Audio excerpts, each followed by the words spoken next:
believe in heaven, rather a yucking. For you. It's kind of right for you. Good seeing you. We know that. And it makes me smile and laugh. All right, Carol, what's your question? I was talking to Harry. Harry didn't get one of these. I don't know anybody else who did. It's nice. I'm glad. You guys let us I know. don't think they have it either. Yeah, I don't think they do either. I had a lot of fun playing golf with you. I know we had, yes. I know about it. I had a great time. Good, I'm glad. I'm glad you got that opportunity. Yes. Do you need another bottle of water? I'm going. No, I'm good. Retake it, make a I'm oh. going to zap it. Something Can I do it after the meeting? Can I do it right after the meeting? After, We're live. Yeah, okay. So, excuse me. This fiscal year. does anyone know where, Mayor is? Just went to get a drink of water.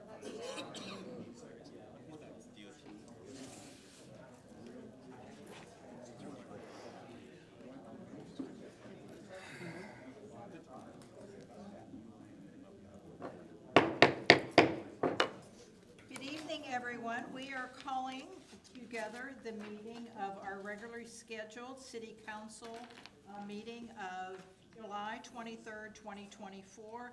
Sherry, can you take a roll, please?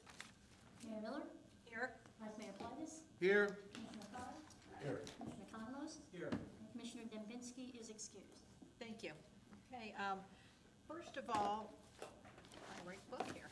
We had a workshop this afternoon, and we're just finishing that up, and we're gonna go right into our city commission meeting.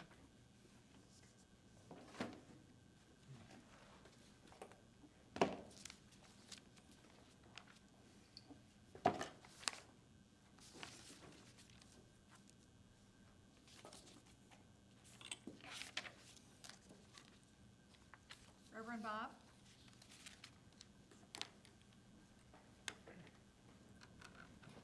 I invite everyone, as you're able, to stand and join me in this invocation.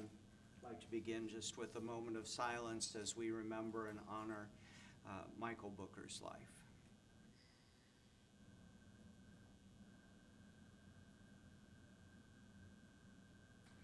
Heavenly Father, we come before you with humble hearts. We bow before you, the creator of heaven and earth, from whom every family in heaven and on earth derives its name. We acknowledge your sovereignty and your loving care over all creation. As we gather in these chambers tonight, we come with thankful hearts, thankful for those who have gone before us and for those who will come after us.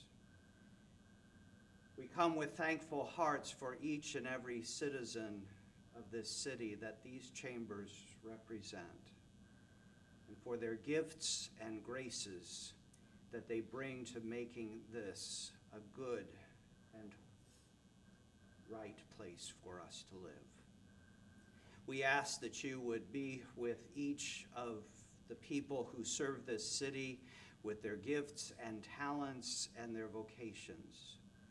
And now, in this moment, that you would allow your wisdom to be upon these commissioners and our mayor as they make decisions going forward. We thank you for your direction and for your love. And in this we pray in your holy name. Amen. Amen. Thank you, Reverend Bob. Please join me in the Pledge of Allegiance. I pledge allegiance to the flag of the United States of America and to the republic for which it stands, one nation under God, indivisible, with liberty and justice for all.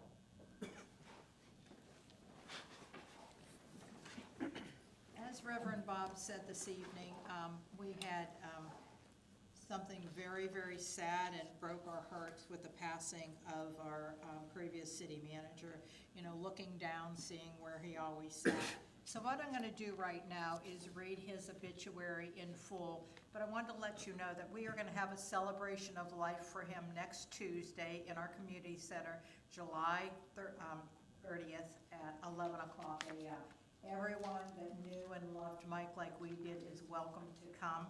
Tonight, if there's anything that you would like to say, I'll allow you the opportunity, but let you know that at the celebration of life is when you'll have the full opportunity.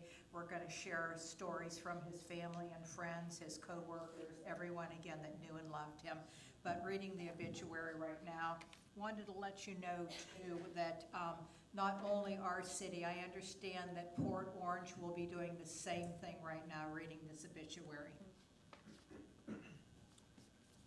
Michael T. Booker, 66 of Port Orange, Florida, passed away peacefully on July 14th, 2024, after his valiant battle with cancer.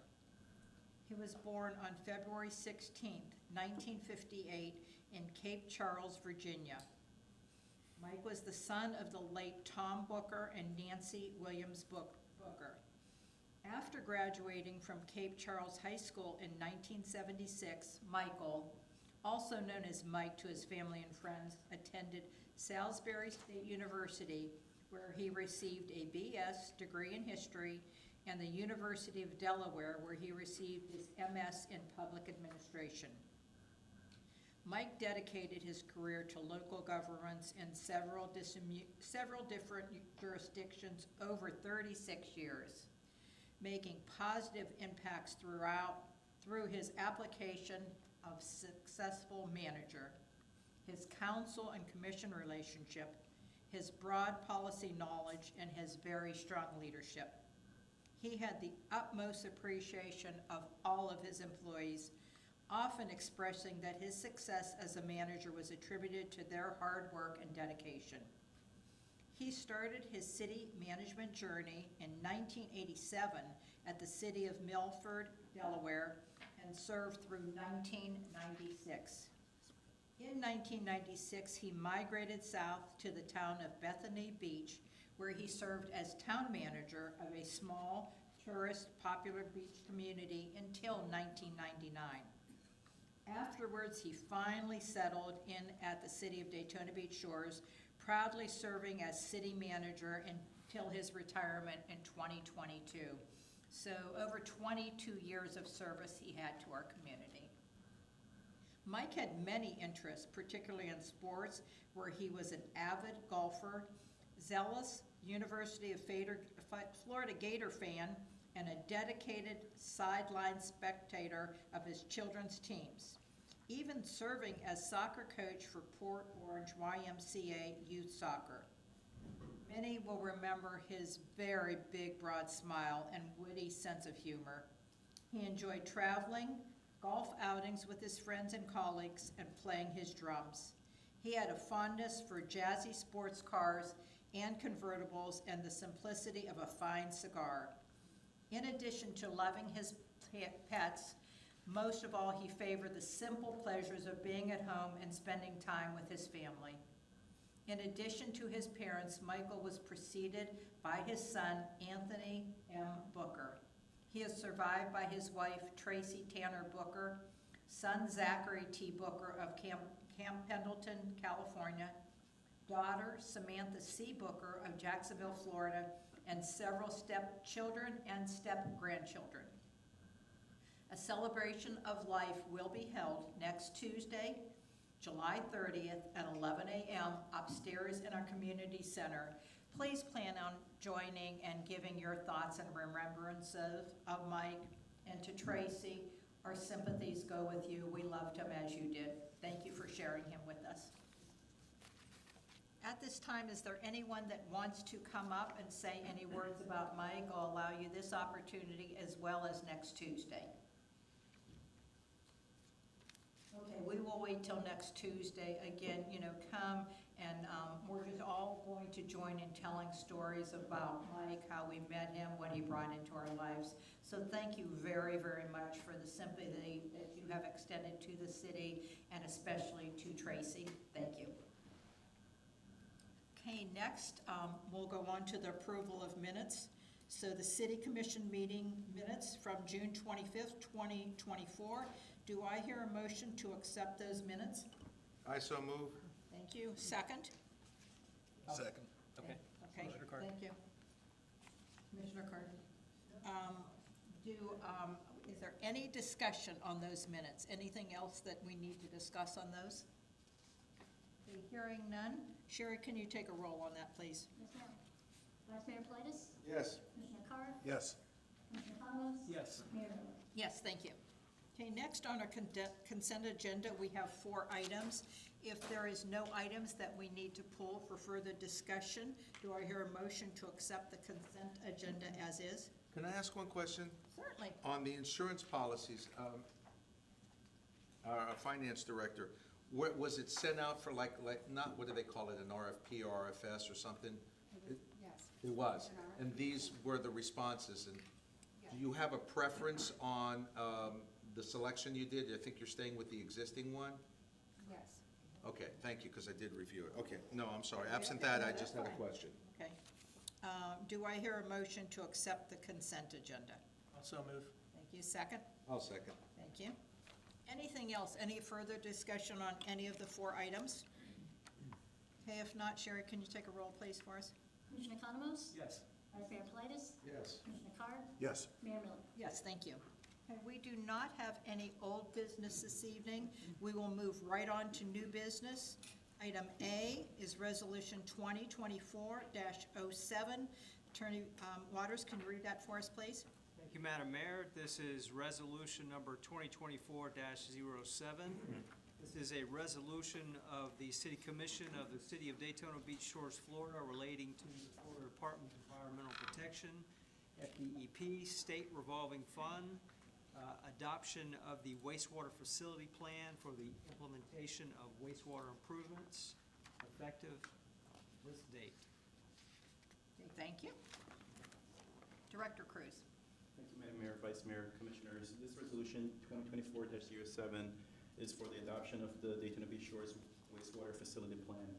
So, Madam Mayor, you may recall that just recently, the City Commission approved Resolution 2024-06, which basically authorized the city staff to go ahead and apply for the State Revolving Fund loan program with the Florida Department of Environmental Protection. So, for those of you who are not familiar with this particular program and why we're doing it, the reason why we're doing it essentially is because our sanitary sewer system is in need of vast improvements.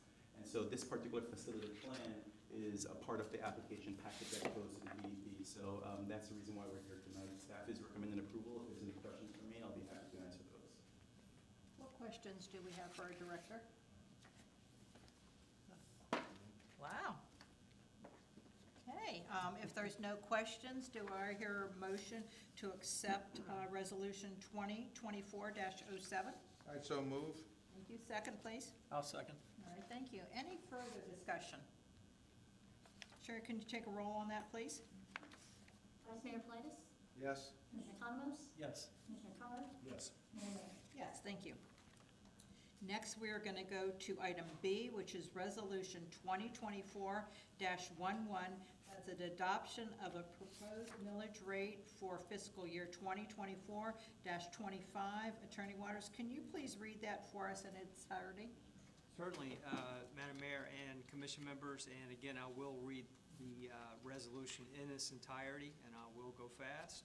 This is Resolution 2024-11, a resolution of the City of Daytona Beach Shores, Volusia County, Florida, setting the proposed millage rates for the city for fiscal year 2024-2025, providing an effective date. Whereas the Florida statutes, including Chapter 200.065 2E1, provide that City Commission shall adopt a proposed millage rate, and whereas the Volusia County Property Appraiser has certified a rollback rate of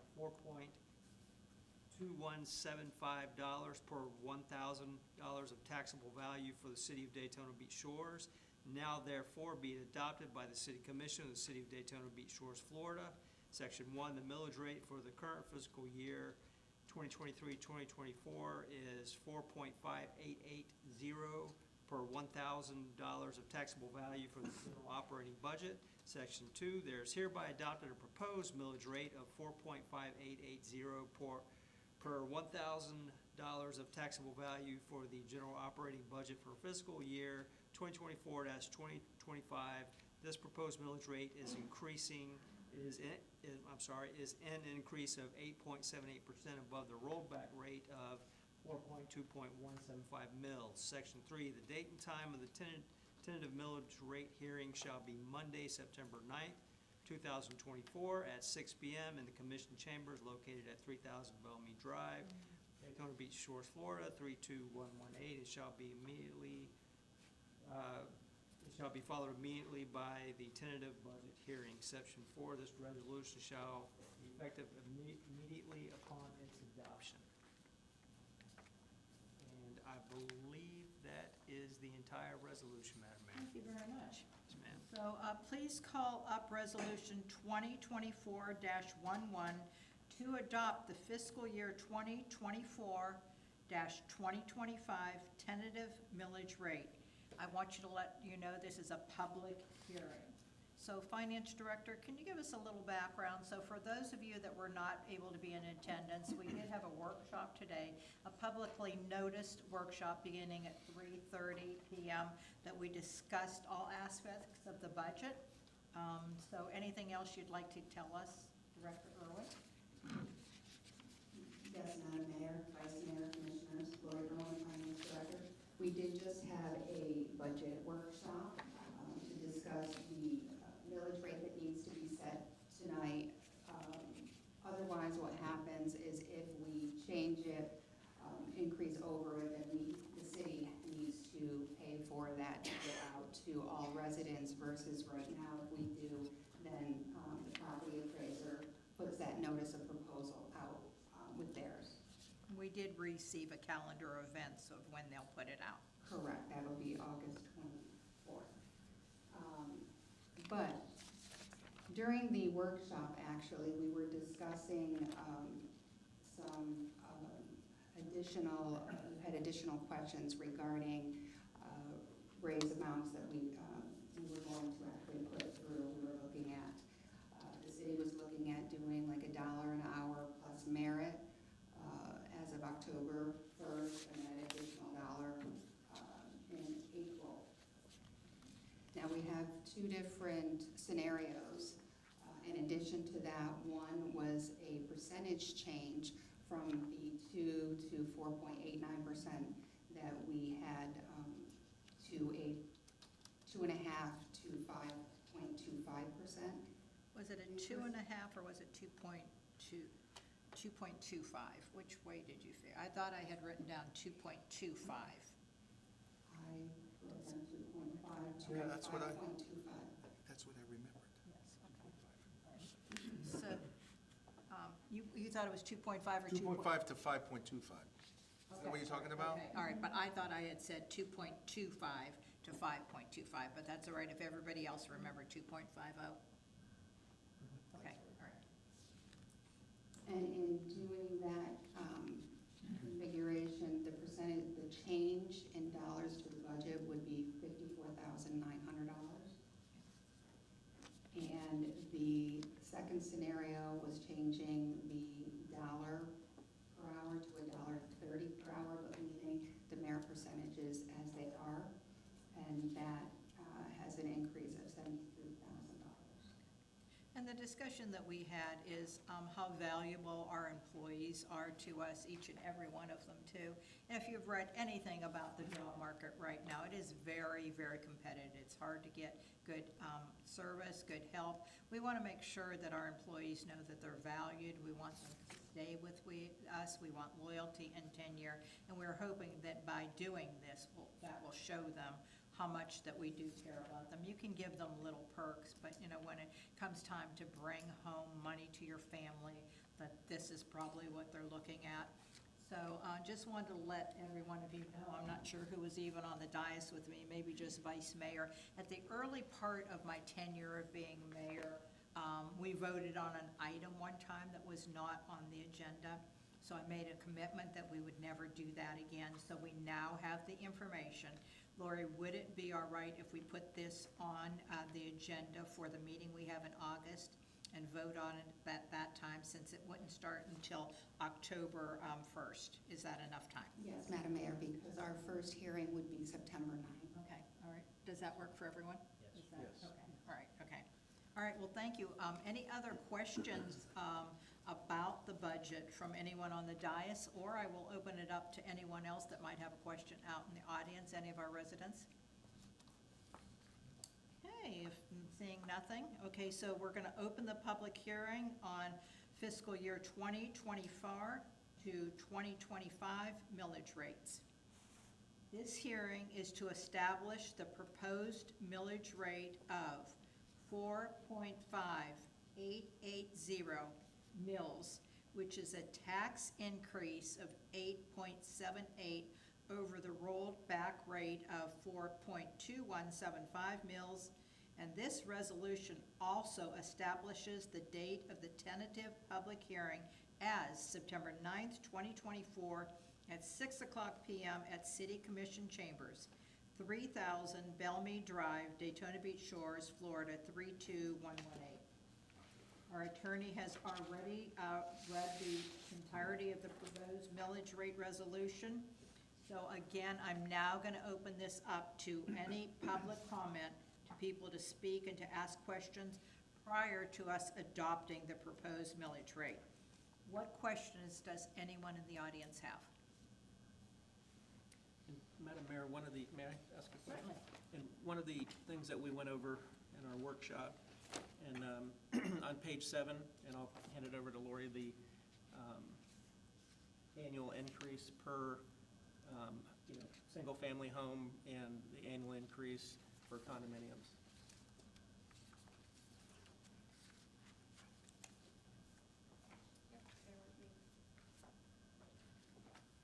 I think it's page 7. Actually, if you don't mind, Chris, if it's not too much, yeah, bring it up so that way the people in the audience can see and the people from from whatever, the internet land, the interweb land. Chris, IT, would you, or can you bring it up from there, Lori? Does,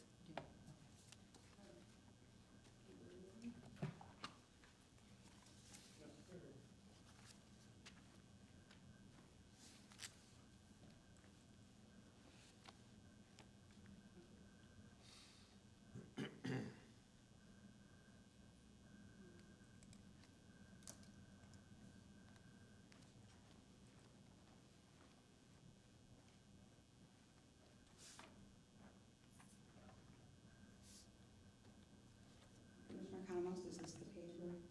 It is, yes. Thank you.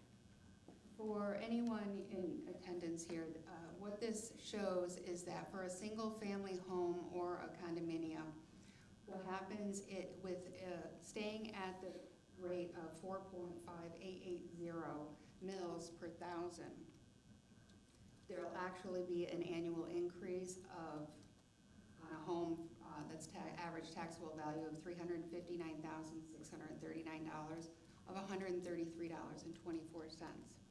We broke that down into a daily increase, so roughly 37 cents a day if you're a single-family home would be towards your taxable increase. Now with the condominium, the average taxable value is $292,425, so that at the 4.5880 mils per thousand, that would equate to a $1,341.64, which would be an annual increase of $108.34 per year, or 30 cents per day. Thank you. thank you. With that additional information, do I have anyone else in the audience that would like to make a comment? I'm sorry, I didn't have my mic on. I hope you can hear me. Anyone else that would like to make a comment? Okay, if not, I am now closing the public comment, and I will now entertain a motion to adopt resolution number 2024-11. I so move. Do I hear a second? I'll second. Thank you. Okay, what discussion do we have on this item? Again, we had about an hour and a half to 2 hour discussion during the workshop, and is there any other questions that we have? I have no questions. Just for those people that didn't attend the workshop, our finance director just did a very straightforward, very common sense presentation of where the money's going, how much we're attracting in grants, how efficient we're getting with our expenses, and how we're doing maximizing our income. So this is really kudos to staff for only having that little bit of an increase in the millage rate, but it'll have a significant impact on the city. And we still have our reserves, and we still have other sources of income. So that's my comments. I'm just saying that really proud of staff. It really was a good end result. Thank you, Vice Mayor. There's no other comments. Do I hear a motion? I already We moved. already have the motion, I'm sorry. Okay, Jared, can you take a vote on it, please? Vice Mayor Politis, Yes. Commissioner Economos, Yes. Commissioner Carr, Yes. Mayor Miller. Yes, thank you. The proposed operating millage rate is now set at 4.5880 mils, which is 8.78% higher than the rollback millage rate of 4.2175 mils, and the date of the tentative public hearing is set for Monday, September 9th, 2024, at 6:00 p.m. at City Commission Chambers, 3000 Bellmead Drive, Daytona Beach Shores, Florida, 32118. And Madam Mayor, I think, and Lori, I think that still keeps the city of Daytona Beach Shores in the bottom 25% of Volusia County, correct? So actually, it does right now, but you had several gaps of what, yeah, so right now, as of today. Lori, can you look that over right now and let us know how many you had of the 16? So I think that's going to change greatly once we fill in the number of gaps.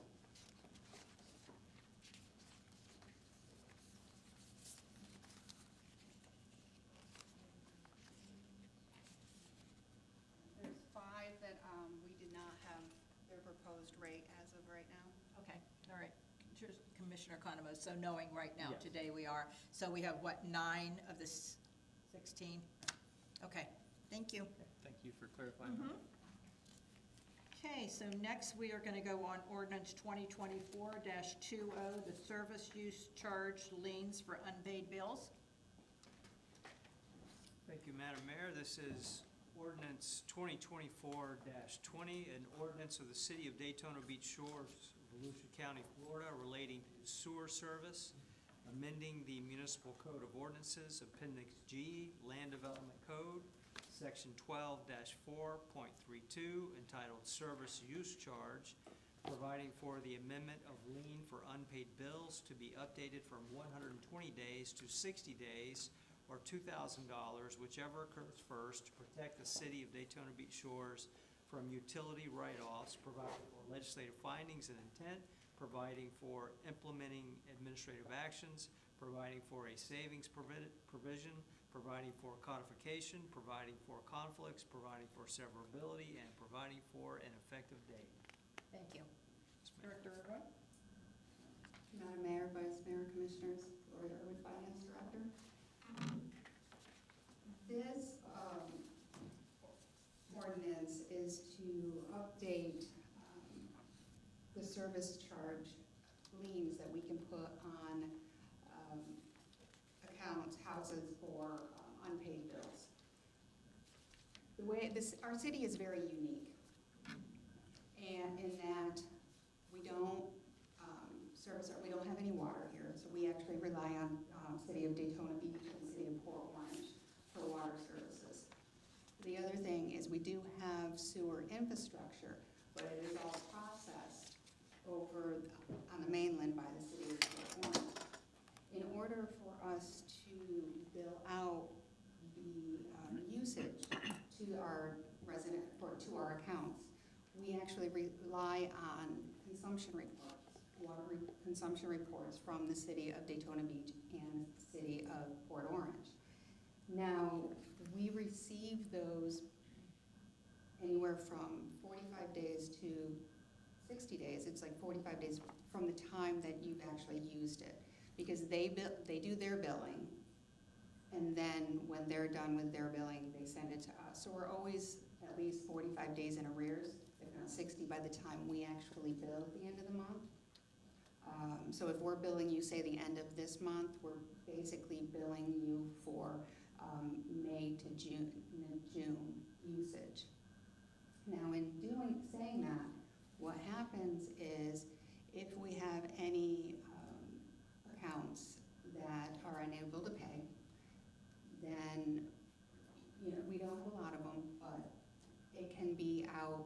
60 days, they're already 45 days to 60 days when they get their bill. So by the time their bill is actually due, it's another 15 to 30 days. So if we have any accounts that are even longer than that, and according to our code, we actually have to give them a period of 120 days from when said charge has become due, which if we wait 120 days and we're already 60 days, then now we're a half a year before we can do anything.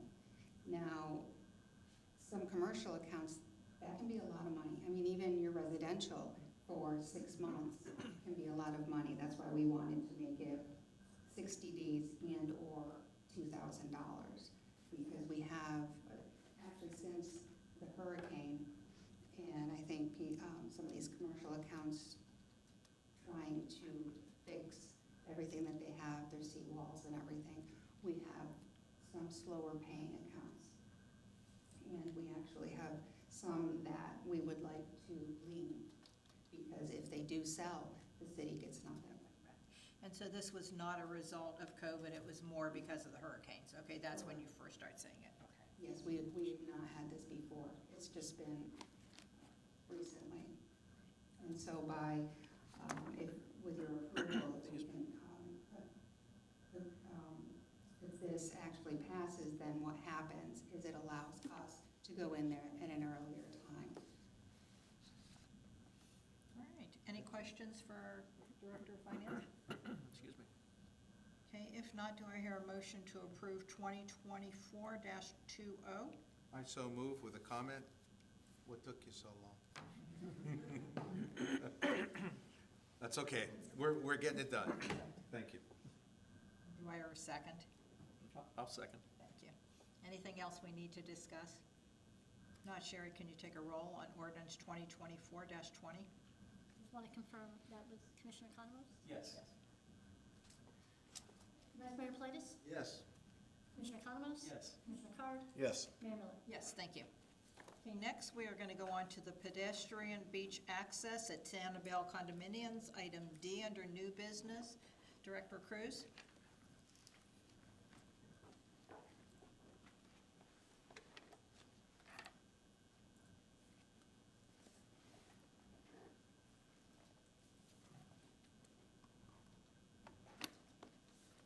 Thank you, Madam Mayor, Vice Mayor, Commissioners. For the record, my name is Stuart Cruz, Community Services Director with the City of Daytona Beach Shores. Madam Mayor, Vice Mayor, Commissioners, the reason why staff is before you tonight with this agenda item is because staff is looking for direction regarding whether or not the Sanibel Beach access located at 3799 South Atlantic Avenue on the north side of the Amelia Beach approach should be formally accepted by the City of Daytona Beach Shores or abandoned, or whether or not the city should abandon or vacate interest in this particular pedestrian beach access. I'll just go back real quickly and explain to those of you in the audience who are not familiar with this particular situation. So in May of 2005, the City Council at the time approved the site plan for the Sanibel condo, which is a 65-unit condo. At the time, the city regulations required that a 7-foot pedestrian beach access be basically built by the developer and dedicated over to the city. So when the site plan was approved, the site plan actually had this dedicated beach access depicted on the site plan. Site plans, after site plans were approved and we went through the construction process with the developer would go ahead and build the 7-foot pedestrian beach access. It would be inspected by the city staff, and then it would be formally dedicated to the city prior to the issuance of the CO. In September 2008, the Sanibel condo received its certificate of occupancy, or CO, and the Sanibel beach access was built prior to the issuance of the CO. However, the beach access was not formally dedicated to the city pursuant to section 7.05 of the city charter, which basically says formal dedication requires an adoption of an ordinance by the city council at the time. So that did not happen.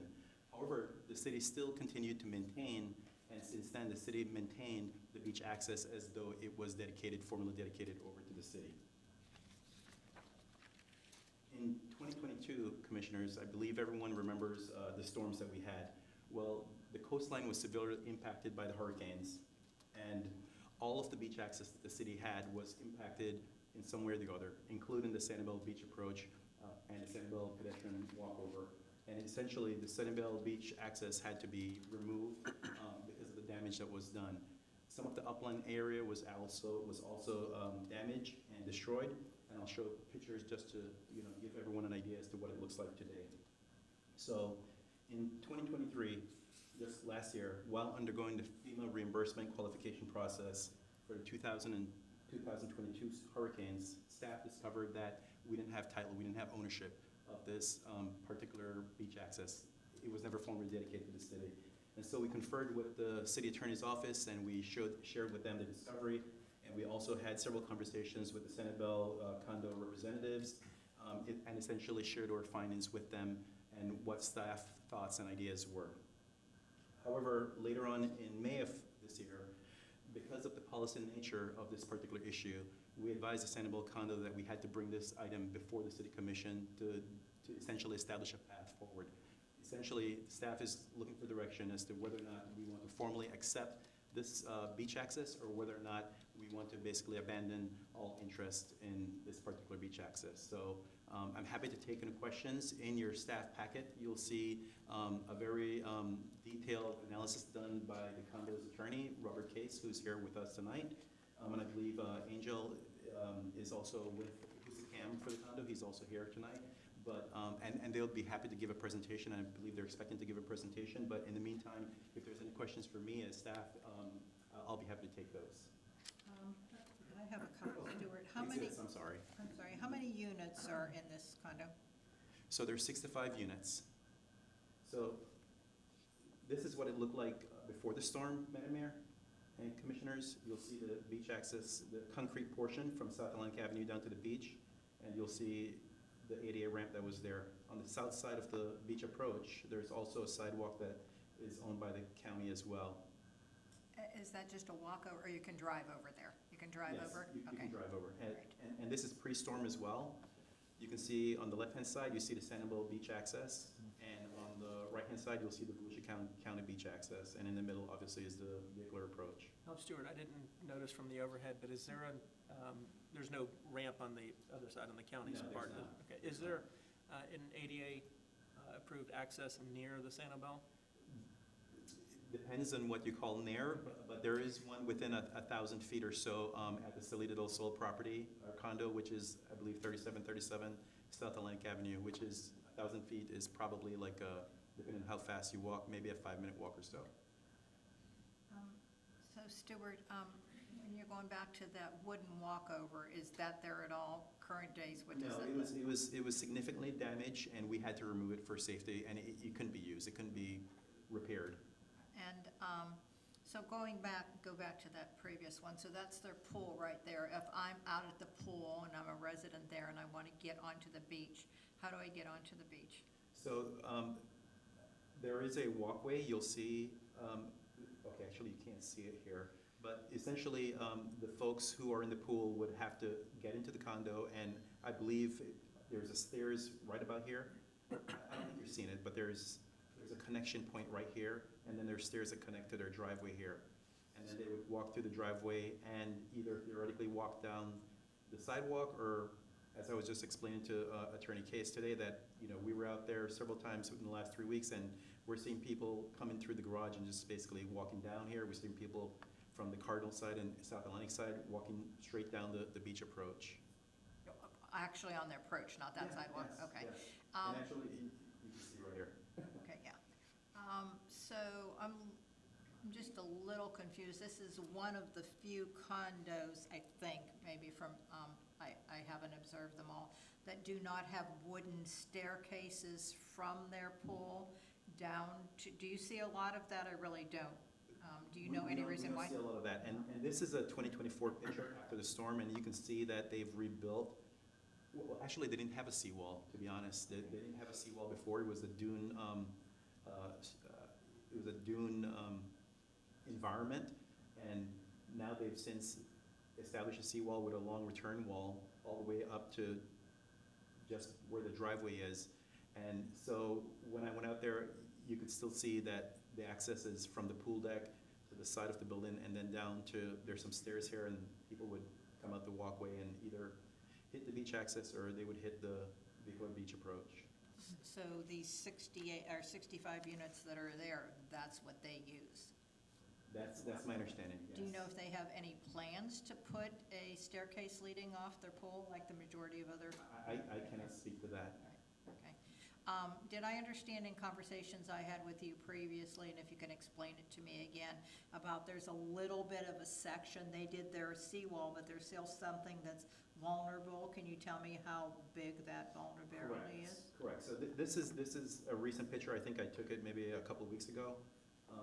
And so, again, over on the right-hand side, you see the Volusia County sidewalk, and over on the left-hand side, this is where the sidewalk would have been, and you would have seen a ramp here. Now you see the brand-new retaining wall, seawall system that they have there, and this is the gap this is a beach view of where the sidewalk and the ramp used to be. So this here looks bigger than 7 feet, and that's because it is, because there's a gap in between where the county curb is here and where the sidewalk would actually be. So the sidewalk itself and the area itself is 7 feet, and 7 feet would take you to right about here. And then there's about a 2-foot gap in between where the sidewalk would be and the curb for the county beach approach. But right now, it's essentially 10, maybe 10 and a half feet from the edge of the retaining wall to the edge of the curb.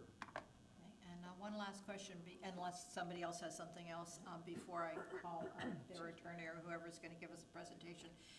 And the way that we're operating right now, Stuart, any new condos that are coming, we are not accepting any walkways, right? Tell me when that started and what we're doing with that.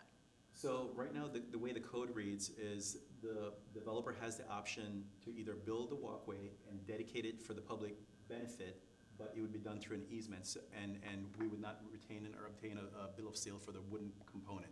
So in other words, the city, I believe it was around 2015 or so, realized that, after storms, this is a costly venture on the city's part to have to rebuild or repair these dune walkovers. And so at the time, the code was amended to give the developer the option to either build it and dedicate it to us through an easement, but they have to essentially maintain and repair and replace whenever there's a storm.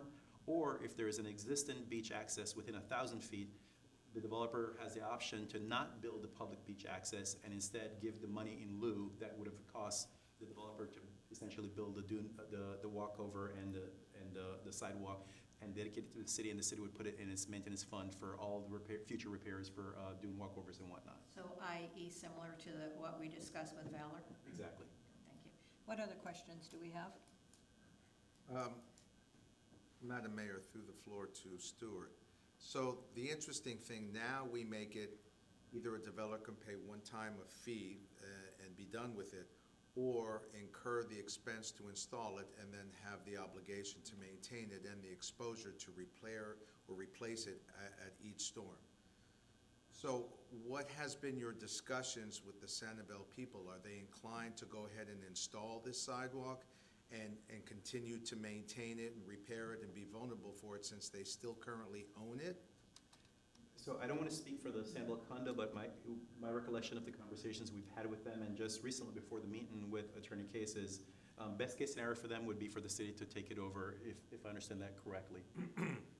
However, okay, so let's say we agree to take it over. Then does that mean that they're going to deed it to us and then we'll be obligated to repair it, replace it, and all that? So it depends on how taken over is articulated in whatever formal documents. Acquire title and ownership. Correct. So the policy right now that we've been doing, implementing in terms of the code, is through an easement, and not to formally take over through a deed. I have comments afterwards, but I have an idea. Okay. If we can have Attorney Case or whoever is going to do the presentation, we'd love to do that.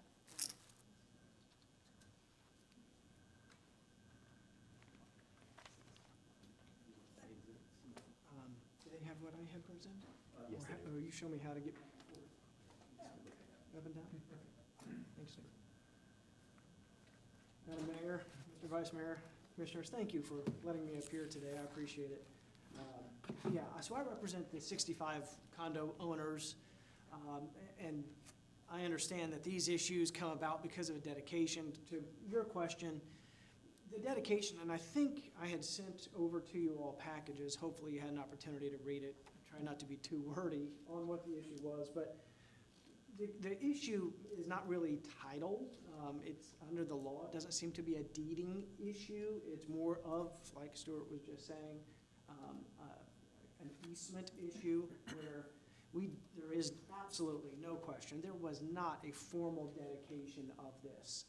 It was more of the common law process. Was there an intent? Was there an acceptance? And I think over the last 18 years we can show that. I've had some really good conversations with Mr. Waters, with Mr. Cruz about this issue. And so, yeah, I believe the issue is, does the city keep it? Or does the city renounce its interest? And then what's the impact upon that? I don't believe that there should be any issue as to whether there has been a dedication. It's just not a formal dedication. It's going to be that common law. So not to get wonky on the law on it, so I'm going to set off to the side on that, but I do believe that this ultimately comes down to a monetary issue, both for the city, right, but also for these 65 homeowners who just had to redo, as you can see, that pool deck. They didn't have insurance, so they had to pay, I think it's $1.5 million and counting to rebuild that. They have not put, to your honor's question, they have not put the stairs in on there. There's a place for it, but they're going presently through the building, down through the garage, and they're coming out that curb cut, that driveway. Then probably either coming across or down what used to be that sidewalk. So I understand that this is a cost issue. The owners are also considering not just the cost issue, but the liability side. So if they take back any portion of responsibility of this sidewalk, well, they've got the liability to anybody who slips and falls. They also have the insurance expense, so that's why they were thinking, we're gonna either wall it off, fence it off, or just remove it entirely. And so one of the things that I think is important, and based upon my little time that I did get to see your meeting beforehand, was that crosswalk issue, right? And there are two sidewalks there. There's the south side of Amelia Avenue that's along Captiva. That's pretty small area. It does not appear to be ADA compliant, especially as it gets down towards that sand. But then you have that crosswalk, which is an electric crosswalk then, and so do you end up having to move that to the other side, to that south side of that intersection? Because the ADA, what I believe is probably ADA compliant given its width and slope, is the sidewalk that we're talking about removing. So what does the city do at that point? Do you just not have an ADA compliant when there's obviously vehicular access and a lot of public going back and forth on that? I think there's going to be some expenses on that side, but that's if you remove the dedication, right? If you renounce your interest. And so what we, the 65 property owners, are asking is status quo, maintain it. Now, if there does need to be some formal dedication of it through this easement right, yeah, that's fine as well. But that would be the preference of the owners. I'll take questions. And I'll go on the dais. So right now, if I look on the property appraiser's website, or if I look on whatever there is on a property, is it showing, if I'm seeing the footprint of it, it's showing that it's a Sandoval property? Yes, Okay, all right, so- and it would always do that, absolutely. Okay, thank you. So, and also, you're saying about the expense and the liability to the property, that's one of the reasons we don't want it. We don't want the expense nor the liability. And I would have to say to someone, if they're gonna be a fraudulent fall, it's like, let's go against the city instead of that. So, and that's the reason why in looking, we're saying we do not want to do that anymore, and that was probably one of the reasons for that. So, but thank you for coming and presenting to us tonight. What other questions do you have? Actually, I have one. I don't know if Mr. Case could answer it, but Stuart, does the ADA require us, a city our size, to have a certain number of ADA access points?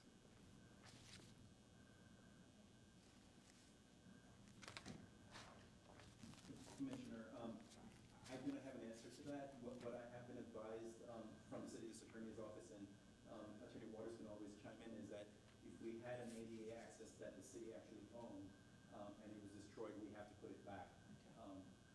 That's the advice that has been given to the city staff. Okay, Vice Mayor, I think you said you had another comment. No, I have I have option A and option B. Option A is you go back and you accept the transfer of dedication and all that, you install the sidewalk, and then we have the obligation to maintain it and be mindful of any lawsuits, and of course, when it's destroyed, we have the issues of repairing it and doing it again. Option B, which is what I would favor, is you vacate or you abandon that piece of property. Allow Centabel to go ahead and get rid of the sidewalk and landscape it as they say they can do, because you still have the sidewalk to the south side that was installed by the county. In my opinion, then you become a prudent city commissioner and you're making business sense. It won't affect in any adverse way Sanibel other than the landscape, seed grapes or whatever goes good with the sand and stuff. And then everyone knows their position. That's my opinion. And my position is that I also want to vacate the property, but Stuart, just tell me a little bit, somehow I feel we have an obligation for, I do not want any vulnerable properties anywhere in Daytona Beach Shores. I don't want someone that didn't put a seawall up when someone else did their due diligence. I feel like being a partner from the city, I would like to somehow offer some financial, whatever we decide on, to help them with that vulnerable location, where their seawall ends. So, That's totally up to the will of the council, the commission. all right, commission, okay, all right. So, Attorney Waters, can you tell me a little bit more what that would look like if we are gonna vacate, but again, trying to be good neighbors and understand there might have been a misunderstanding, but we certainly want to help them to make sure that that property is no longer vulnerable where the seawall ended? Well, there's a constitutional issue where you can't use public funds for private benefit. Okay. So there is that. So we'll have to find a way around that. As far as whether there was a dedication or not, of course, our position in the city attorney's office, it wasn't formally dedicated. Okay. And we are recommending the vacation. So Attorney Waters, so we have been maintaining it. Did we not use city funds since 2008 on private property of? It appears that we have been, I don't know what exactly we have been, but my understanding is we've been mowing it and trimming it and cleaning it. Could you check in to see if there is something that we can do, because that's number one on my list is vulnerable. Sure, and specifically the question is there anything legally we can do to assist them to shore up their seawall? Yes, that is the question. Attorney Case, so do we just need a consensus, or we actually? I can take your direction. Okay, but I want to see if everybody else, so Commissioner Card, how do you feel on vacating the property and giving it back to I them? think it's probably our best direction to go in. I have a question, though. To shore up that section, Stuart, what would we have to do? Put a rock out there, rocks of some sort? So there are different systems that we can use. The most affordable, based on recent engineering advice that I've gotten, would be like a rock revetment system that would have to be designed by an engineer and essentially placing the rocks out there collect. And Stuart, that's about $30,000, though, correct? Yeah, if you could come through the chair, Yes. please. Yeah, ma'am, sorry. Okay. I'm thinking it would be between $30,000 to $50,000 based on recent costs that we've gotten with St. Kitts for that rock revetment system and considering inflation. So my suggestion is not for us to pay for that entirely, that we come up with a dollar amount. I was thinking more around $20,000 or $25,000 that we would put towards the cost of that. I don't feel I want to do. And could that be possible, Attorney Waters? We can certainly research it. There is the constitutional issue that I mentioned.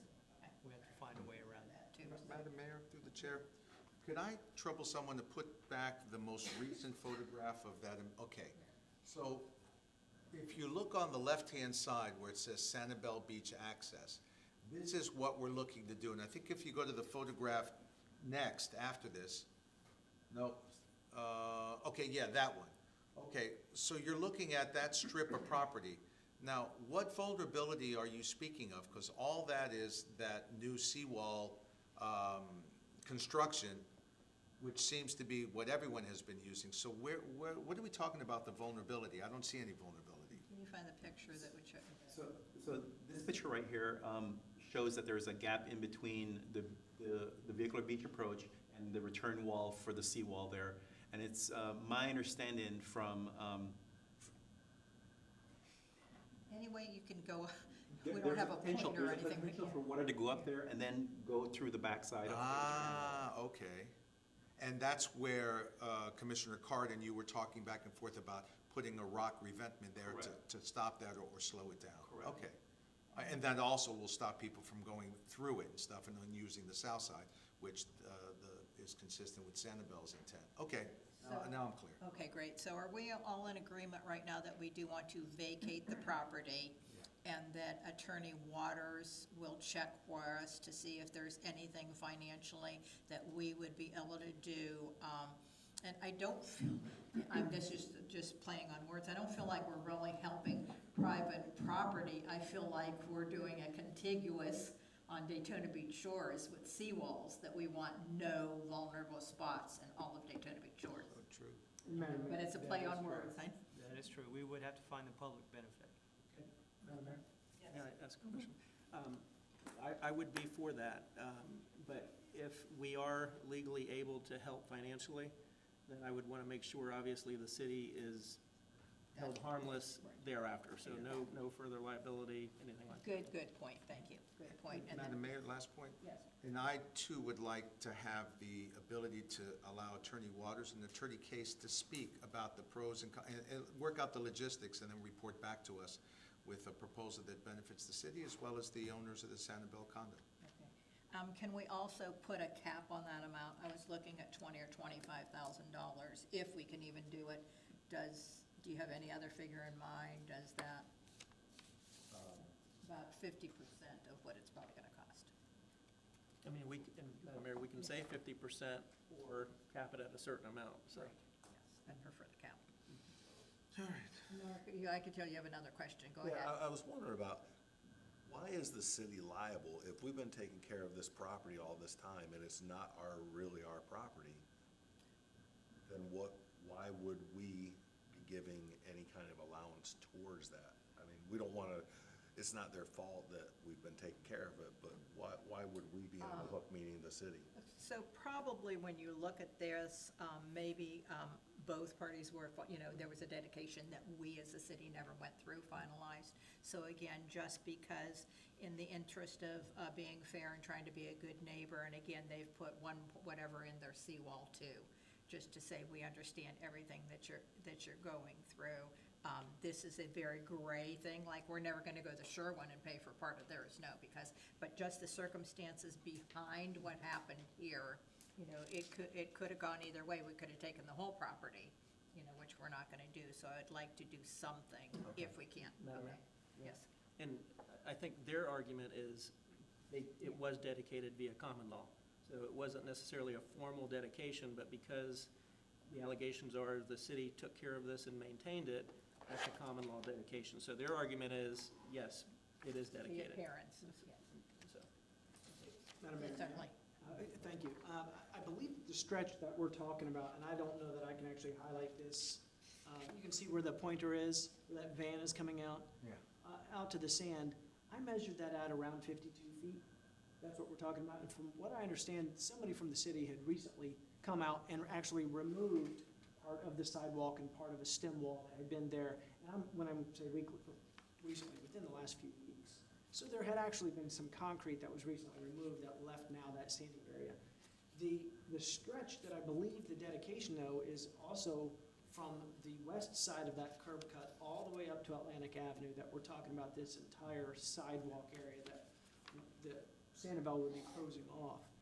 The alternative, as you had said, being a partner, if the city maintained the status quo, perhaps then there can be a partnership with, and I'd have to talk to the owners about this, a partnership that says, well, maybe the city or the owners help to install that sidewalk. It stays dedicated, or we go through the formal process, but it allows you then to have that wide enough ADA type of ramp and reinstall the concrete sidewalk that 52 feet, that also protects that exposed seawall, which I think is a really good point. But then it stays with the city, and they would just chip in a portion of that as well. Now, I think we're pretty much agreed that we're gonna vacate the property. And Stuart, what information do you have on a sidewalk being taken down? I just want to share, Madam Mayor, that it was probably the county that went ahead and removed that. None of the city staff, to my knowledge, did that. The county has been working, as most people know, on getting the Amelia Beach Approach reopened, and they were recently reopened. It was recently reopened. Okay. Let me ask you a question. If they decide to do away with that strip or whatever they decide to do, and then we're vacating it into yours, how are they gonna get to the beach after that? Well, they've, presently, if I'm back on this same area where that van is coming out, I believe that is the primary access from people who are going to come through the parking garage, down to the elevator parking garage or from the pool, and then they would just probably walk across the street. Puts a little bit of a risk because obviously they're going across the street, vehicular traffic. Otherwise, they would have to come up to here, cross, and head down the county sidewalk. I don't believe that it is in their budget to put in a fence here, so they would probably just rip up that sidewalk and landscape it. That is my understanding. Madam Mayor, I Yes, have sir. a question, and this may be for Mr. Cruz. So assume this is going to be vacated and there's going to be a fence installed. Who has to give permission to do that? Is that a county issue or is that the city that would do that? So the installation of fence would be a city permit. It would be a city, not Volusia County. Assuming it's on the Sanibel property. Okay. I'm sorry, I just wanted to make sure if we go in as partners and chip in some money, there's no hiccups with, say, if Sanibel wants to go ahead and put a fence up there, so, okay.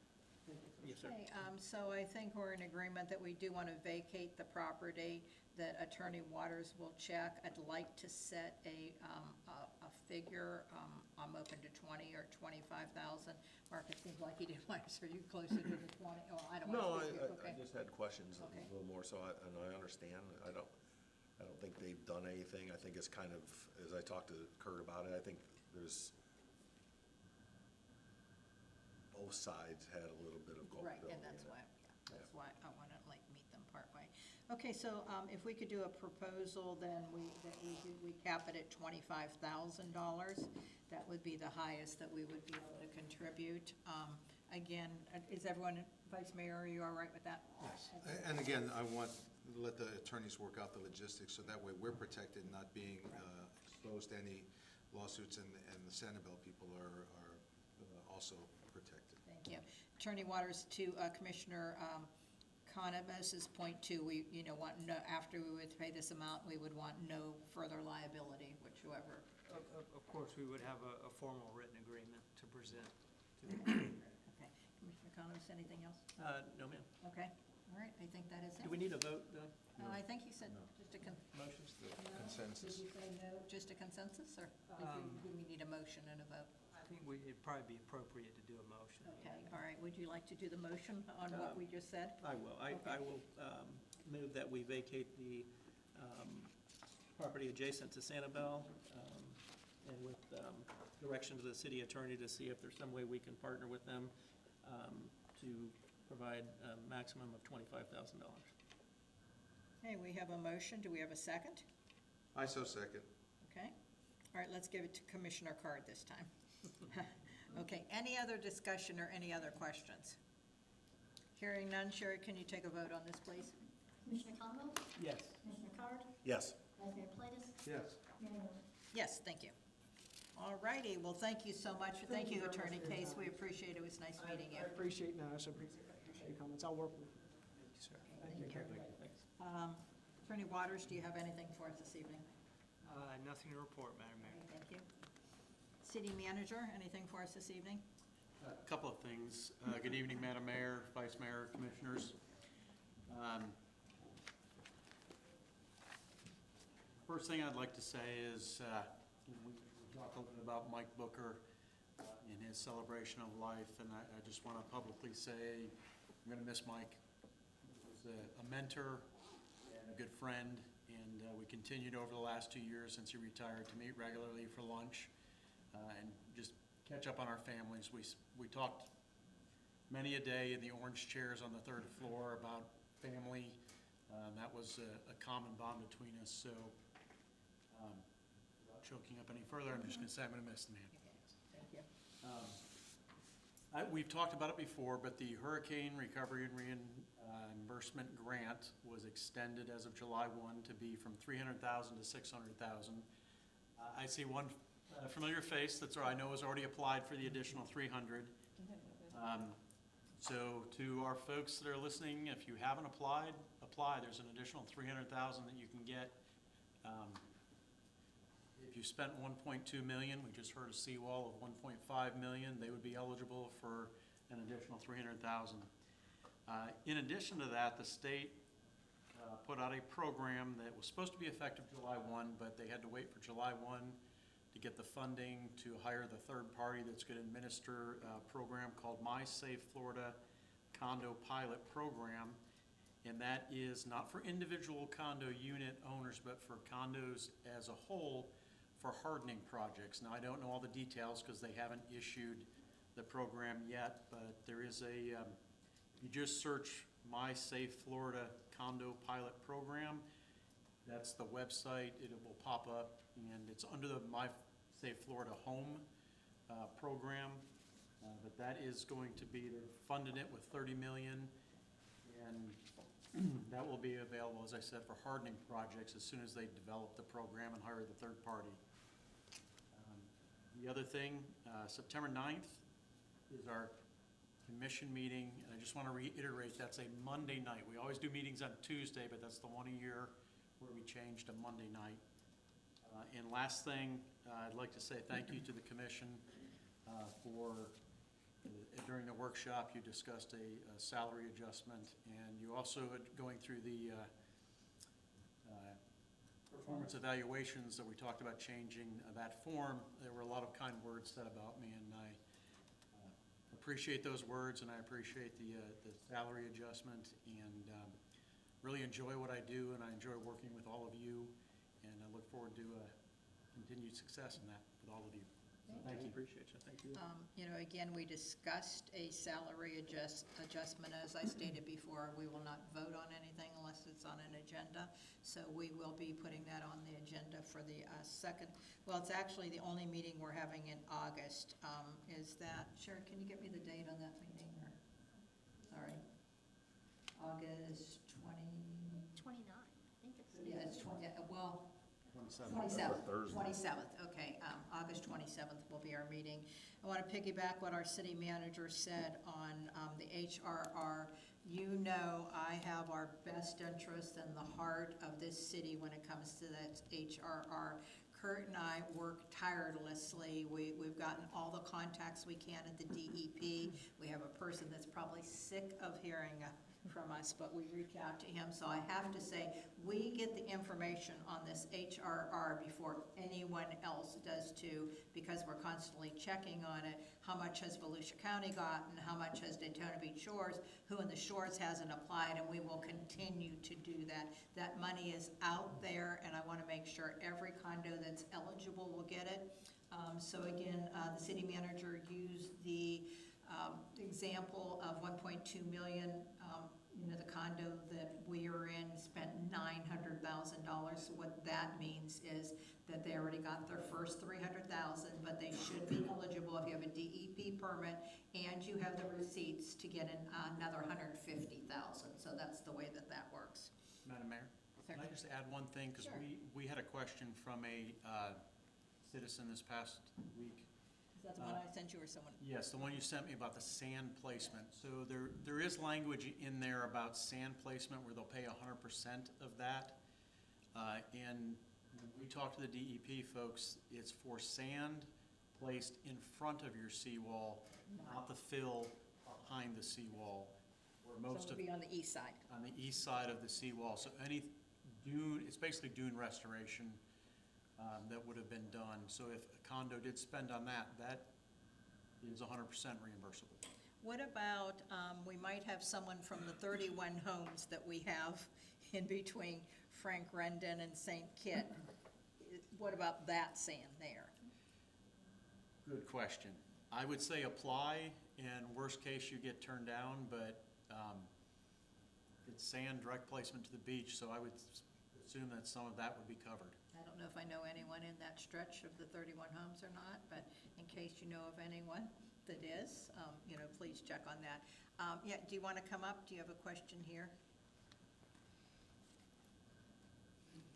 Name and address, Ms. Deborah Taylor. From St. Kitts. Just to clarify what you said, we did apply, and we were also told that the temporary sand that we needed to place to get back into the building, which was an additional cost, may is the key word, Yeah. may be covered 100%, and that was $425,000. Okay. That would be fantastic if they Wouldn't covered that it. We could get that if it's, so what does it hurt except a little bit of time and gathering data? Yes. My advice was apply and get turned Absolutely. down and then question it and appeal it. Right. And, yes, Because they, whomever is reviewing it did call back and ask for specific, basically truckloads of sand that we brought in. And so we provided them all the information. Now, we've not heard anything other than they've received the information.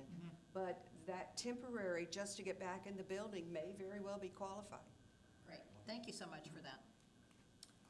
Okay, so I guess I'll go on with the comments. So I talked about the HRR. I want to talk again about Mike and the celebration of life.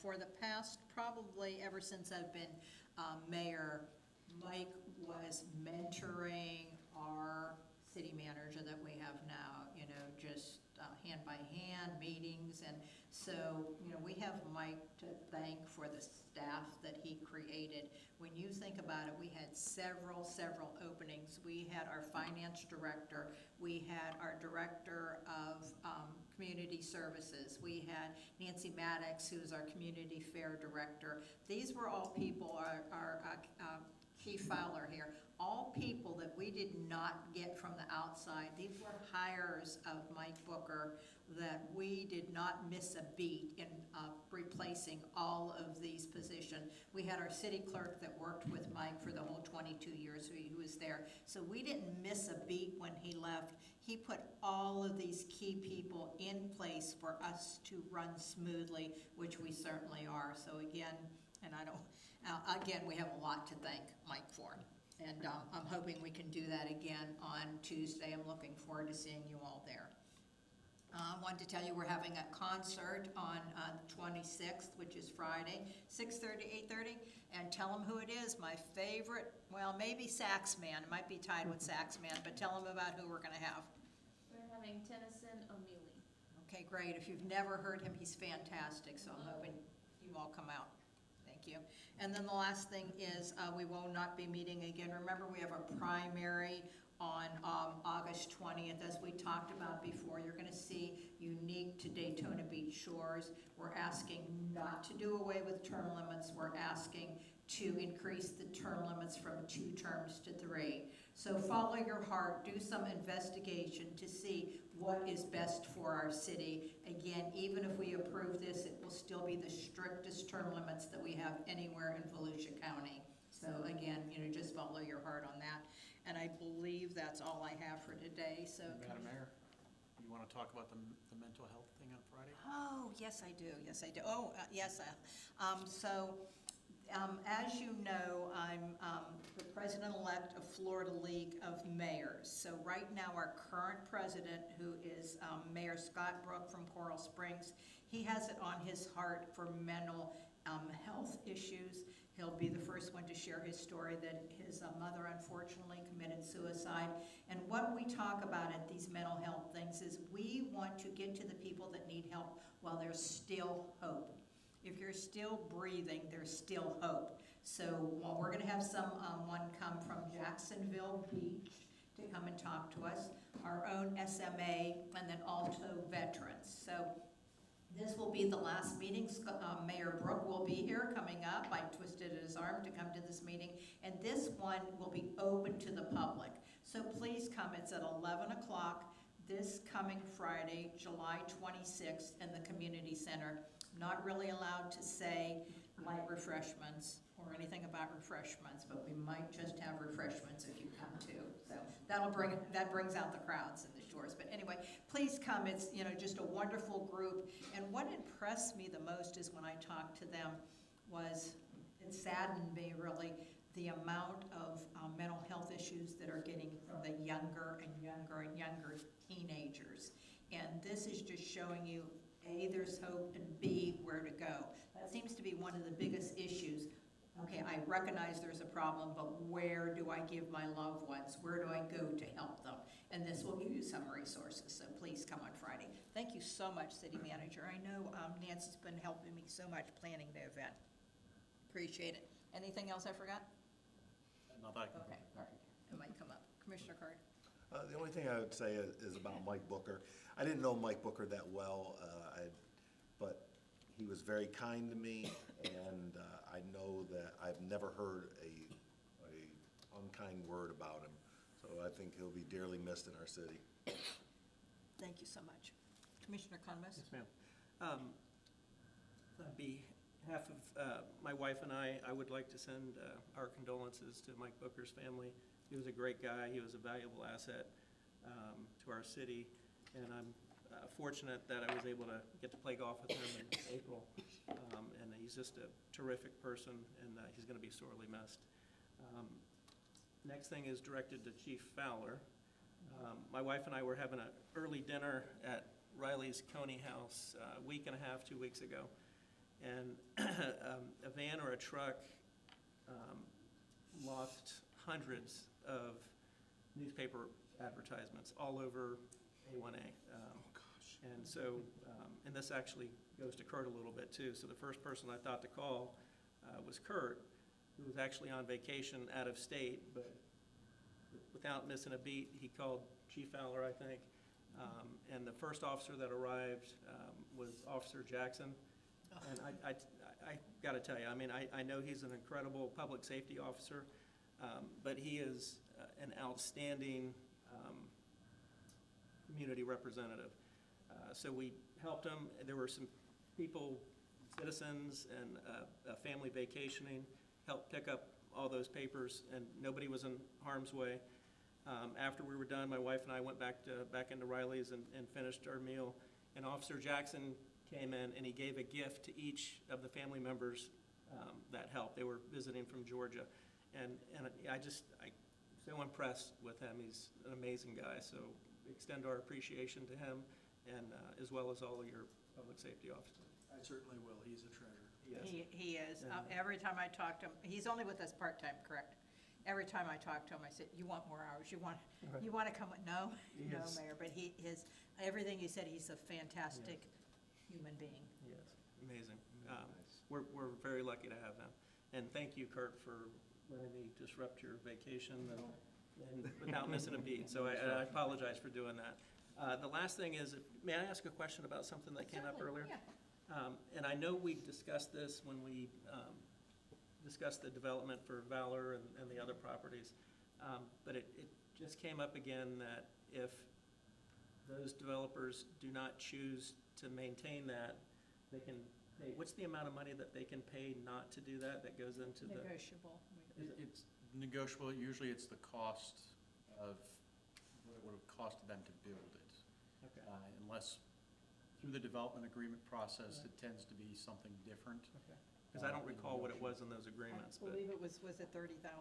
okay. 30, I believe, was what the last Okay. was for Valor. All right. Yeah, I just wanted to check. Okay, thank you. Vice Mayor? Well, first, it goes without saying, I wouldn't be on this city commission if it wasn't for Mike Booker. And it was him and back then Chief Dubinsky that asked me to take a shot at it, and I sat down for a long time, and after lots of hesitation, I was convinced to do it. And I'm really glad I did it. And so I have him to thank for this opportunity along with Chief Dubinsky. You sent me to the TPO meeting once again on Wednesday, June 26th, and I want to report back. So our chairperson, Christopher Cloudman, who's the mayor of DeLand, he is done with his tenure, and he has now passed on the leadership to Bill Partington, who was our mayor in Ormond Beach, and they elected a whole new executive board. We've now adopted all of the county of Flagler, so it's now going to be eventually called the Volusia Flagler Transportation Planning Authority. But a lot of the things that we did was a lot of ministerial things, like a list of priority projects, the budget, a lot of housekeeping. For those of you that may travel to DeLand, if you go down 44 and head west, you'll be approaching Kepler Road. They're changing that from an intersection with lights into a roundabout. That seems to be the new style of traffic engineering.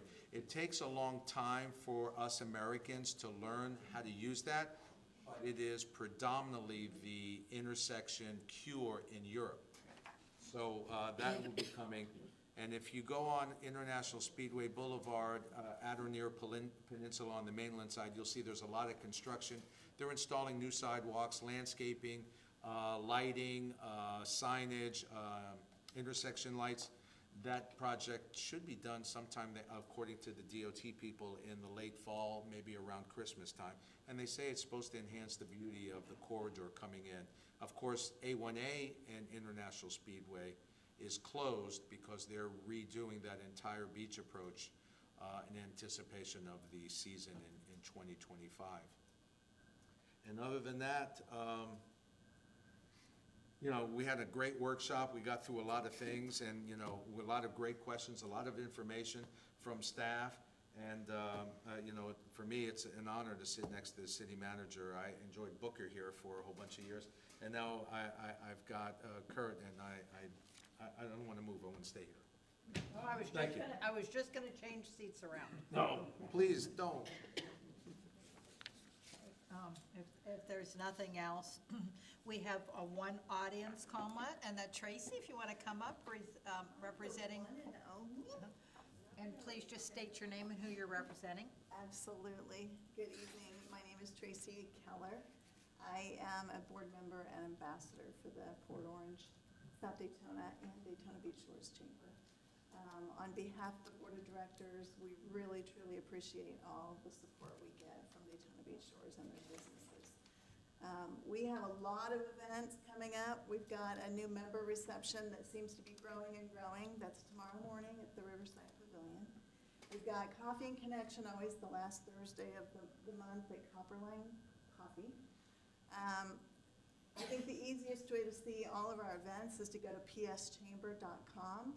And Jennifer in the back was saying she wanted me to remind everybody that we are now accepting applications for our leadership program that we offer every year. It's always in the fall. I believe it's from September through November. Again, you can get all that information at pschamber.com. But we appreciate you all. And I always enjoy coming to see these in person, but I have to really give you applause for offering it remotely. I sit at my computer and I can watch. Yes. I watch you guys this afternoon. Okay. But thank you so much. Thank you, Tracy. Appreciate it. Yes, if you'd like to come up, please. And please state your name and address. Hello, Marie Nelson, 2565 Coral Way West, which is Daytona Beach. So I'm here. Thank you all also for the opportunity to speak. And before I begin, I'd like to also offer my condolences for the loss of what sounds like an amazing colleague. I'm here on behalf of the residents of Coral Way West, Coral Way East, Peninsula. We use Sea Spray A1A to cross to get to the beach. And I know you've already heard about crosswalks tonight. So I'm here to ask about the crosswalk, the status of it. I don't know if any of you have ever tried to cross there, but it's quite dangerous. People just don't stop. And my understanding is I've been here for 4.5 years. There was a gentleman who did lose his life just feet from that area. And then my last comment is there's handicap parking there, but no ADA access to the beach. And ask if there's any plans to put signage up to redirect someone to a spot where there is an ADA compliant ramp. My father was a paraplegic confined to a wheelchair, so I've lived the ADA compliance, yes. All right, thank you so much much for coming forward. Thank you. That is a county ramp. It's very hard, with some of those. Some of them are owned, as we talked about, from the condos, some the city, and then some the county. That is a county ramp. But Stuart, can you take that to see